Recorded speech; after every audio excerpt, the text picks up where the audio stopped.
Hello friends. তো যেই গাছটা গরমে খুব ভালো গ্রোথ নেয় দেখতে এবং খুব সুন্দর হয়ে যায় সেই গাছ যেমন হচ্ছে জেট প্ল্যান্ট, এই জেট প্ল্যান্টের সম্বন্ধে পরিচর্যা আমি দেখাবো এবং জেট প্ল্যান্টের খুঁটিনাটি যেগুলো একটু একটু প্রবলেম হয়, সমস্যা দেখা যায়, সেই সমস্যাগুলোও আপনাদেরকে বলবো। তার আগে দেখে নিন যে আমার যে জেট প্ল্যান্ট গাছগুলো আছে এবং অসংখ্য পরিমাণে আছে। আমি এখানে সামনে আপনাদের সামনে তিনটে গাছ দেখাচ্ছি। তিন ধরনের গাছ দেখিয়েছি। একটা হচ্ছে বিশাল বড়, যেটা আমার মাদার গাছটা মেন, এই গাছটাই প্রথম আমি আমার বাড়িতে কিনে এনেছিলাম। সেই গাছটা থেকেই আমি এত এত গাছ রেডি করছি, সেই গাছটা দেখাবো। তারপরে আমি এমনি ওই গাছটা থেকে যে আরও গাছ করেছি সেটাও দেখাবো। দেখুন গাছটা কি পরিমাণ ঝাঁকড়া হচ্ছে, মানে যত আমি ব্রাঞ্চ কাটছি তত ঝাঁকড়া হচ্ছে। আর এই গরমে কিন্তু গাছটা খুবই সুন্দর হয়ে গেছে। প্রত্যেকটা গাছের পাতাগুলো দেখুন একদম হৃষ্টপুষ্ট। দেখবেন জেট প্ল্যান্টের পাতা যদি শুকিয়ে যায় তখনই ভাববেন গাছের কোনো প্রবলেম হয়েছে, গাছে হয়তো জল কমে গেছে বা জল বেশি হয়ে গেছে। দেখুন আমি হাত দিয়ে দিয়ে দেখাচ্ছি, মানে কি সুন্দর একদম মোটা, ভেতরে পুরো জলে ভরা। আর যখন জেট প্ল্যান্ট অসুস্থ হয়ে যাবে তখনই কিন্তু জেট প্ল্যান্টের পাতার মধ্যে পাতাগুলো একদম হলদে হলদে ভাব থাকবে এবং তার সাথে সাথে পাতাগুলো পাতলা হয়ে যাবে। আর এই গাছটা দেখুন একটা পাতাও হলুদ নেই, তবে আমি আপনাদেরকে দেখাবো এর প্রবলেমগুলো কি আছে, সেটা দেখাবো নিশ্চয়ই। কিন্তু এই গাছটার একটা পাতা হলুদ নেই, চকচক করছে পাতাগুলো একদম। আর এটা একদম ভোরবেলা করছি, ভোরবেলাতেই এত সুন্দর লাগছে, যখন রোদ ওঠে না ভীষণ সুন্দর দেখতে লাগে গাছগুলোকে, দেখতে এই গাছগুলোকে। আর এই যে গাছগুলো আমি করেছিলাম একসাথে অনেকগুলো ব্রাঞ্চকে নিয়ে কাটিং করে তারপরে একসাথে বসিয়েছিলাম। দেখুন কি সুন্দর লাগছে দেখতে, প্রত্যেকটা গাছ ঝাঁকড়া হয়ে গেছে।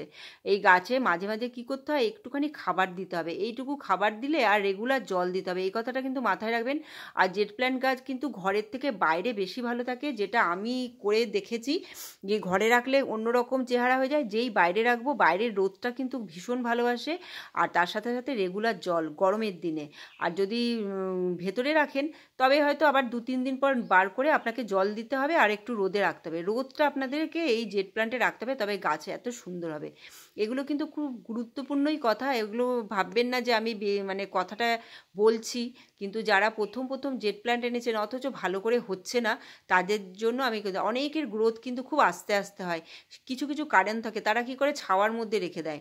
ছাওয়ার মধ্যে জেট প্ল্যান্ট রাখলে বাড়বে অনেক কম, একদমই বাড়বে না। আর যদি একটু রোদের মধ্যে রাখেন ভীষণ তাড়াতাড়ি বাড়ে, বিশেষ করে গরমকালে। শীতকালে তো বাড়ে না, অত শীতকালে একটুখানি ডরমেন্সিতেই থাকে, গরমকালে খুব তাড়াতাড়ি বেড়ে যায়। দেখুন আমরা ব্রাঞ্চ কাটছি বসাচ্ছি, কদিনের মধ্যে একদম শিকড় ধরে নিচ্ছে, এত সুন্দর, মানে তাড়াতাড়ি গাছের গ্রোথ নিয়ে নেয়। আর এই জেট প্ল্যান্ট কী বলতো, আপনি একটা গাছ বাড়িতে আনলে 1000-এর ওপরে 2000 আপনার যত ইচ্ছে গাছ আপনি রেডি করতে পারবেন, মানে একটা বছরের মধ্যে গাছ বিশাল সুন্দর হয়ে যায়, বড় হয়ে যায়। আর যেগুলো পটগুলো যে কোনো পটে রাখতে পারবেন। আমি কিন্তু দেখুন টোপিয়ারি বানিয়েছি, কত কত টোপিয়ারি দেখুন প্লাস্টিকের পটের মধ্যে করেছি, কি ভালো লাগছে। এটা কিন্তু গ্রিন নেটের মধ্যে রেখেছি, এমন জায়গায় রেখেছি যাতে সামনের দিকে সকালের দিকে রোদ পায়। দেখছেন রোদও দেখা যাচ্ছে, এরকম জায়গায় রেখেছি যে রোদও পাবে, আবার একটু যখন বেলা হবে ছাওয়া হয়ে যাবে। তাই জন্য এত সুন্দর। এই দেখুন টোপিয়ারিগুলোও কত সুন্দর চেহারা। এই দেখুন এটা একটা মাটির টবে করেছি, সেটাও কত সুন্দর করে গ্রোথ নিয়েছে। তাই বলছি জেট প্ল্যান্ট আপনি যে কোনো ছোট থেকে বড় যে কোনো পটের মধ্যে রাখুন, খুব সুন্দর করে থাকবে। ওই যে আমি বললাম যেগুলো যেগুলো, সেগুলো আর মাস 15 দিনে একবার একটু খাবার দিয়ে দেবেন, তবে তো কথাই নেই। আর একদম ঘরোয়া খাবার, কোনো কেমিক্যাল ডিএপি কোনো কিছুর দরকার নেই। এইবার আপনাদের একটা প্রবলেম দেখাচ্ছে, এই দেখুন আমার এত বড় গাছটার মধ্যে এই একটা পাতা হলুদ হয়েছে। আমি এর জন্যই দেখাচ্ছি, এই একটা পাতা হলুদ হলে কোনো অসুবিধে নেই, কিন্তু কিছু কিছু গাছ আছে যে অনেক পাতা হলুদ হয়ে যায়। এটা কেন বলুন তো হয়, হয়তো আপনি জলটা কম দিচ্ছেন বা বৃষ্টির জলে বেশি ভেজাচ্ছেন। এই যে এখন মানে বর্ষাকাল আসছে, বর্ষাকালে কিন্তু জেট প্ল্যান্টকে শেডের তলায় রাখতে হবে, আলোতে থাকবে কিন্তু শেড। বেশি বৃষ্টির জল পেয়ে গেলে কী হয়, এরকম করে পাতা হলুদ হয়ে যায়। আমি এটাই দেখানোর জন্য এই পাতাটা রেখে দিয়েছি আপনাদেরকে। আর এই দেখুন পাতা কি সুন্দর করে, গাছগুলো এত পাতা পুরো ব্রাঞ্চে পুরো পাতা ভরে গেছে, এত ভালো লাগছে দেখতে। আর এই যে মাঝে মাঝে কী করে দিতে হয়, এই যে গাছগুলো দেখছেন তো যখন গ্রোথ নিচ্ছে যেহেতু, একটু করে পিঞ্চিং, এই যে 2 পাতা 3টে পাতা এরকম করে পিঞ্চিং করতে থাকবেন, দেখবেন আপনার তবে কী হবে গাছটা আরও গোল হয়ে যাবে। মনে করেন আপনি কোনো গাছ আর কি গোল শেপ দিতে চান, এরকম পিঞ্চিং করতে হবে, হয় কাঁচির সাহায্যে, না হলে ছোটো থাকলে হাতে, এই যে আঙ্গুলের সাহায্যে। আমি এগুলো আঙ্গুলের সাহায্যে করে নিচ্ছি যেগুলো খুব কচি। আর যদি আমার কখনো বড় পিঞ্চিং করতে হয় তখন আমি কাঁচি ব্যবহার করি। এই দেখুন কি সুন্দর মানে করবেন, দেখবেন গোল হতে থাকবে। এই যে একসাথে দেবেন 4টে 5টা করে পাতা বেরোবে। আপনি দুটো কাটবেন, এই দেখুন এই রকম থোক থোক করে পাতা বেরোবে। এত ভালো সুন্দর করে করা যায়। আর এবারে আমি যেটা খাবার দেবো, আমি কি বললামই তো ঘরোয়া খাবার। আমি কিন্তু কফি পাউডার দিই, কখনো গোবর সার দিই, কিচেন কম্পোস্ট দিতে পারেন। আজকে আমি দেবো ভার্মি কম্পোস্ট। একটু ভার্মি কম্পোস্ট আপনারা দিয়ে দেবেন, দেখবেন গাছের গ্রোথটা তো একদম থামবে না, গাছের গ্রোথ হতেই থাকবে।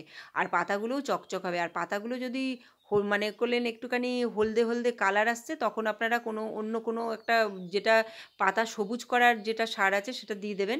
এ দেখুন বেশি পরিমাণ না, অল্প একটু পরিমাণে করে আমি দিয়ে দিই, মানে হাফ মুঠো করে করে দিয়ে দিচ্ছি যে এই যে খাবারটা ভার্মি কম্পোস্ট। আর একটু ভালো দেখে ভার্মি কম্পোস্ট কিনবেন, দেখবেন কোনো, আর এই গাছের পেছনে কোনো খরচা নেই। মানে আপনি এই যে চা পাতার জলও দিতে পারেন, ওটা ভীষণ ভালো হয়। তো কলার খোসার জল দিতে পারেন। তাই জন্য বলছি কেনা জিনিস বেশি ব্যবহার করতেই হবে না। ভার্মি কম্পোস্টটা একটু দিয়ে দিলাম, ব্যাস। আবার এবার এর 15 দিন পরে আবার একটু ঘরোয়া খাবার কিছু দিয়ে দেবো। তো আপনারা এভাবে ভিডিওটা দেখবেন। যদি ভিডিওটা ভালো লাগে লাইক শেয়ার সাবস্ক্রাইব করবেন। জেট প্ল্যান নিয়ে যদি কোনো সমস্যা থাকে আমাকে বলতে পারেন। আর আমি যেটা বললাম সেটার মধ্যে যদি কিছু ভুল থাকে সেটাও আমাকে কমেন্টে অবশ্য করেই জানাবেন। আমাকে অনেকেই লিখছেন কমেন্টে কিছু ভুল থাকলে, কিন্তু আমি কিন্তু সেটা মানে আমার ভালোই লাগছে, খারাপ কিছু আমি মনে করছি না। সেরকম বলবেন আমাকে। তো এইভাবে আমি জেট প্ল্যান্টের পরিচর্যা করে নিলাম মে মাসে, প্রত্যেক মাসেই করি। তো আমি এখানে ভিডিওটা শেষ করছি। Bye bye, take care.